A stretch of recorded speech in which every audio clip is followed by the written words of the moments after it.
Imagine this. You are cleaning out an attic and come across an old roll of film or videotape. It's like a time capsule filled with precious memories. Unfortunately, you just can't take that film down to the drugstore for developing. That's where Film Rescue International comes in. The business is based in Indian Head, but the clients are from all over the world. Cory Rennebohm has been rescuing film for nearly 3 years and has worked with some pretty unusual clients. We've reached him in Indian Head to tell us more. Hey, Cory. Hey, how are you? I'm very well. Hey, tell us about this job and why you love it so much. It's really kind of cool. Like you said, it's kind of like opening time capsules for people. You get to kind of be the first person to see what's in them, too, which is kind of neat.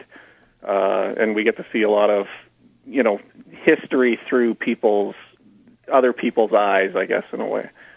What are some of the more unusual things you've been asked to develop lately? Well, we've had some stuff from the Johnson Presidential Library in the States. Mm-hmm.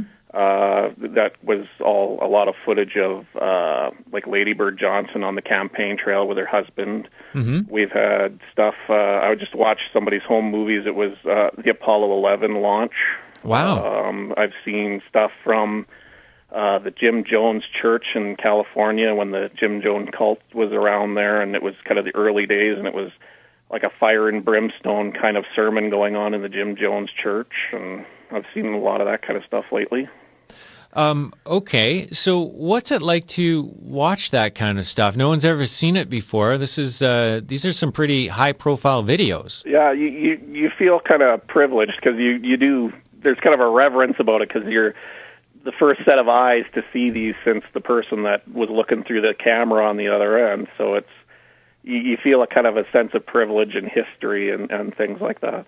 Yeah, I don't. It probably doesn't make any difference to you whether it's a piece of history or somebody's precious family moments. A lost fourth birthday party or something. Exactly. How cautious do you have to be when you're working with this sort of old film to make sure that you're able to free the images? We're very careful, and people, when they send us this stuff, are investing a lot of trust in us, and we do take it very, very seriously.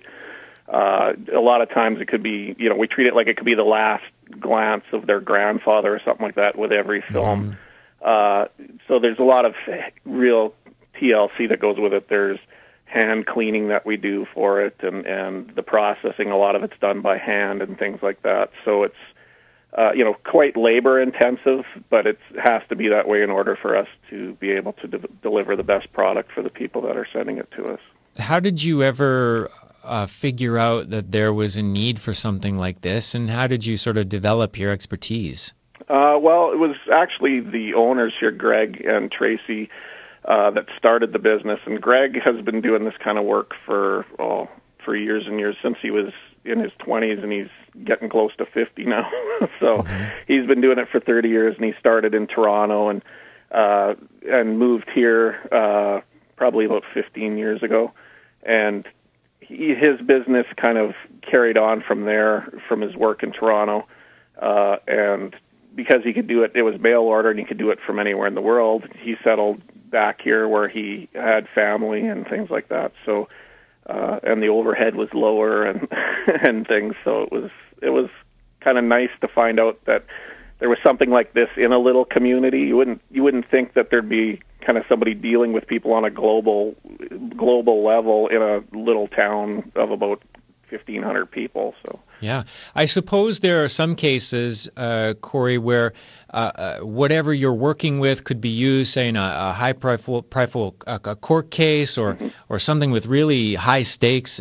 Does that make you extra nervous? Not too much, because we are very good at what we do here, and we have done stuff like that. We have had things in from like the LA coroner's office, and we've had really kind of important things. We've had stuff recently from the Holocaust Museum in the United States, and so you do see sometimes things that you kind of wish you hadn't, and then other days, you see things that you're really glad that you're one of the first people to get to see. So it's neat that way, but all the jobs get treated with the same level of expertise, and we're very confident in our skills here, so we don't worry about it too much. Right. So the high-profile stuff probably doesn't show up on your desk every day. What's the most common kind of film that you work with? We see a lot of vacation films. So I've been to, personally, I never have been to Disneyland, but by watching people's vacation films, I've probably been there 500 times. I've seen the statue of Paul Bunyan a million times. I've seen Mount Rushmore, all those kind of things. We see a lot of weddings. 50s house parties. They're got to be some of my favorite stuff to look at, because they're all the things that you think of when you used to watch the Flintstones and they'd be dancing around with the lampshades on their heads and things like that at parties. That really happened. Wow. It's crazy. You'd think that, back in the 50s they'd be a lot more conservative, but but I think parties now are tame by comparison to kind of some of the stuff that went on back then. Is that right? Oh, yeah. How come you're not putting this stuff up on YouTube? Well, it's privacy issues with the customers, darn. right? Some of the public domain stuff we do, and actually, if you go to our Facebook page, we've actually got it set up so that people can post when we send them their stuff back. If they want, they can post videos and pictures and still pictures of their stuff. So that's just look up Film Rescue International on Facebook, and you can actually see sample pictures that our customers have posted from some of the stuff they've put up there. And then we also have samples on our website, too, at www.filmrescue.com. Okay, cool. Hey, Cory, thanks for telling us about this. Great. Cory Rennebohm works with Film Rescue International based in Indian Head. We put a link to their Facebook page, complete with pictures of some of those great rescued photos. It's on our website, cbc.ca/afternoon edition.